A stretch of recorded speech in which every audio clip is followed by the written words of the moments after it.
This is another episode of The Tapestry. I'm Dr. Francois Booker-Drew, and this podcast is really designed to bring together amazing women who have even more incredible stories to tell. And the goal of this is for us to recognize that all of us have a story, and those stories are either filled with triumph or tragedy, but all of us find a way to get through it. And so my goal is to weave these amazing narratives together so that we see the power and our own stories and in each other. And so I'm excited once again because I have an amazing guest who is a dear friend of mine, and her name is Dr. Karen Craddock. I'm going to read some of her bio. She is a baddie, and that is an understatement. And so Dr. Karen Craddock is an applied psychologist, a certified EQ practitioner. So we're going to ask her what that is. I know what it is, but we're going to ask her. And a personal executive coach. She has specialized in socio-cultural contexts and relational frameworks that center on issues of equity and wellness, leadership and partnership, and capacity building across all sectors. And so her practice is grounded in psycho-emotional functioning, relational cultural theory, which we're going to talk about because that's where our connection is. And then she talks about explorations of race and gender, resilience, and creative expression in the neuroscience of inclusion. You can tell she's like really smart. She is a visiting scholar at Wellesley College Centers for Women and currently collaborates on projects to advance equitable social emotional learning and wellness in multiple settings. She is the co-founder of the Wellness Collaborative Incorporated, focusing on interdisciplinary initiatives and learning platforms that address disparities, uplift strengths, and anchor traditional cultural modalities for healing, especially those integrating mental health and wellness. She has written a number of articles, and we're going to actually touch on one of them around COVID and remaining resilient. And she is involved in so many different things, where she is the steering member and chair of the Equity Inclusion Committee for the Social Emotional Learning Alliance for the state of Massachusetts, as well as a national advisor for social emotional learning for the U.S. Karen graduated from Harvard and Tufts. So again, Karen is smart. And what I love about Karen in her brilliance, she is so down to earth and so beautiful inside and out. And so Karen, thank you for coming on the show. Oh my goodness, what an introduction. I must say the highlight truly is being in connection with you once again, Francois. This is truly my delight, truly my delight. I'm so excited that you're here. And so I want to just jump right in. We met at a conference on relational cultural theory. It was something that I was intrigued with and wanted to learn more about. And this is my nerd hat coming on now because I have my moments of nerdiness, my friends will tell you. And we went to this conference and we met and we clicked. So talk about what is relational cultural theory and what do you do with it? What do I do with it? Wow. So that is big. And I do fondly remember that as well. So relational cultural theory was founded, and I will just give a very brief kind of overview because it is incredibly broad and Yes. deep. But this was around the 1970s. This is during the emerging feminist movement. This at Wellesley College. Jean Baker Miller was a psychotherapist, a social worker, in this space at a time where women's voices were, as we know, historically more silenced. And there was a more kind of paternal, I'd say more patriarchal arc within the work of psychotherapy and in social work. And obviously she had another take on that.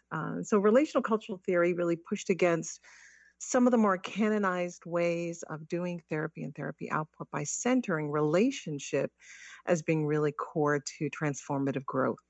And it started really kind of in this way that it was more of a mutual sharing, really centering the focus around relationship and the relational context as a powerful and pivotal way of growing individually and in relationship, and then outward into the work that you're going to do in the world.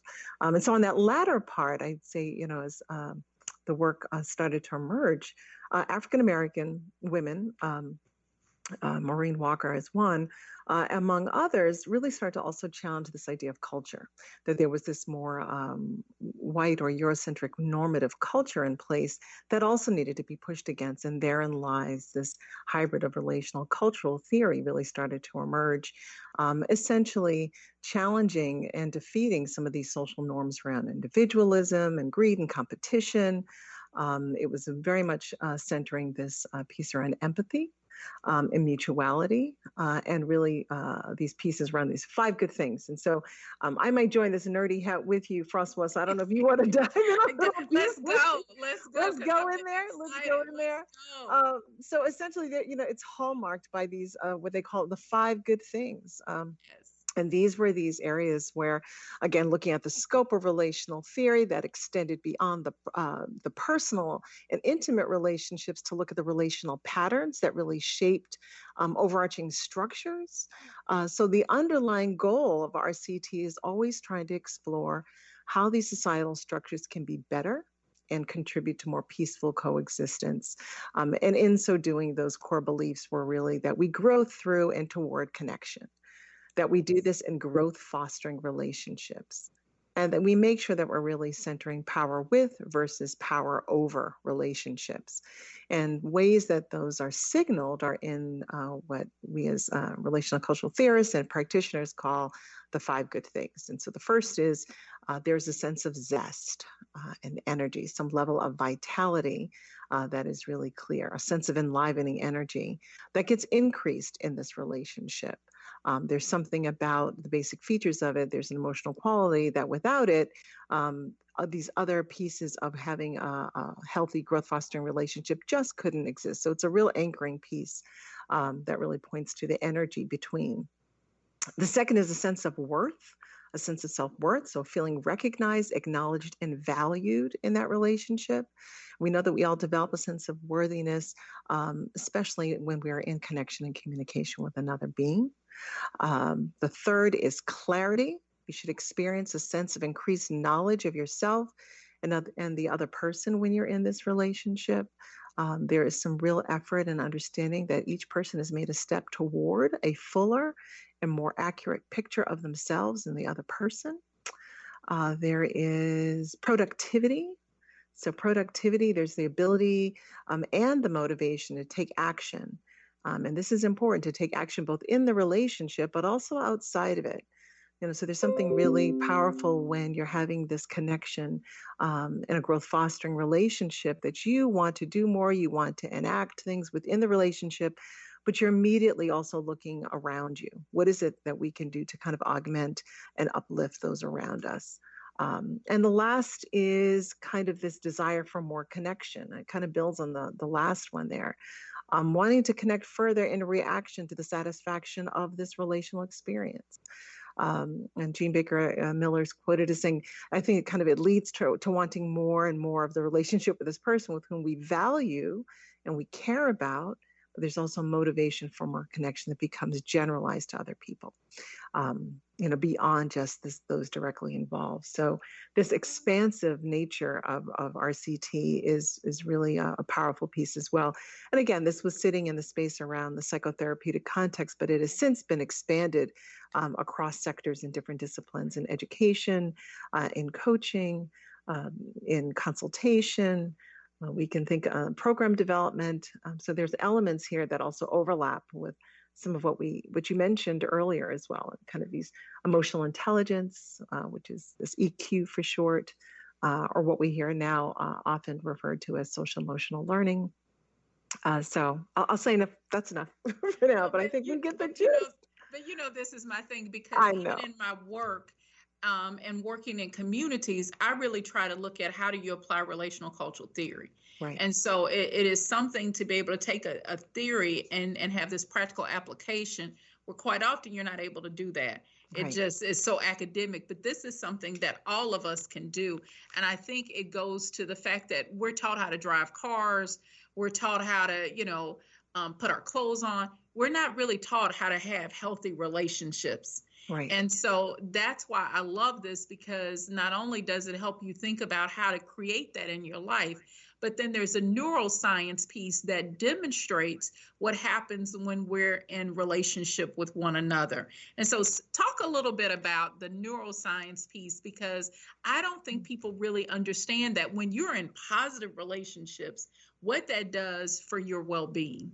That's right. Absolutely. So, and I'll just, point to, and it is incredibly broad, but it is really fascinating. I think in many ways we are disconnected, right, even from within our own bodies, right? This idea of RCT, and particularly this neuroscience piece. And now I'll kind of lift up and point to my colleague, Dr. Amy Banks, her work, Yes. particularly in relational neuroscience, exactly, where it really pushes against these ideas of false fragmentation. We are offered these ideas around individualism, and you have to do it yourself. And we know, again, that those are really societal norms that are really countercultural, particularly to many Black, Indigenous, and people of color communities, collectivist cultures in particular. So where the neuroscience comes is, even when we're talking within a body, there's this ideas of fragmentation that is really false. And what we're really always seeking is the sense of integration and connectedness. And we are really wired to connect. We are wired to be in relationship, where even within the brain, it's what we're always seeking, right? So even the psychological, social, emotional, and physiological well-being are all connected. In the work that Amy Banks and I have done, we've explored a little piece of the neurobiology around what happens in the brain when you're left out. So this is the biology of exclusion, what happens in the brain itself when you are left out, when you are just literally left out of a conversation, or chronically left out as a people or as a community, that you experience real pain in your body. So there's an area of the brain, this theory called social pain overlap theory. And there's a theory that neuroscientists had discovered that when in fact you are socially disconnected or excluded, the areas of the brain that get activated, that signal pain, whether you're getting hit, cut, punched, experiencing physical pain of some sort, the same exact center of the brain is activated when you are socially excluded. So this was, particularly interesting and concerning for me, in my work as an applied psychologist, where always looking at the social and cultural context of how we grow and develop, and particularly for those that have been historically marginalized in society. So this really hit a nerve, so to speak, and saying, wow, we are in many ways, many of us, walking with pain, literally in our bodies, right? From being left out, disconnected. And we know that there's a host of work out there, researchers, many practitioners that are leaning into the space around belonging. So when we are understanding what's happening in the brain when you are literally left out, this is of real importance. So we developed this kind of counter model to spot social pain overlap theory called STOP. It was kind of, how do we begin to kind of correct, right, to redirect some of this experience of pain that you're feeling when you're excluded. And for us, it starts with us. We start with seeing the stratification, how important it is that in our day-to-day lives, and as we're walking in and out of our lives and in our relationships, that we're using our eyes and our mind and our body to discern what's happening to you and around you. I think that it's particularly relevant in this day and age where we're seeing a lot of social and civic unrest, where we're dealing in the space of this dual pandemic of COVID-19, as well as the historic and chronic anti-Blackness and racism that is raising its head in very particular ways. So be it, you're the targeted, you're the perpetrator, or a bystander, it is really important for us to open our eyes and to really see where things are stratified, where there's differentiation in how people are being treated. So that's the first. And the second is talk and tell. It is important that we take a moment to use the language, our mind, and our body to express, and to really share what we have seen and what we're feeling.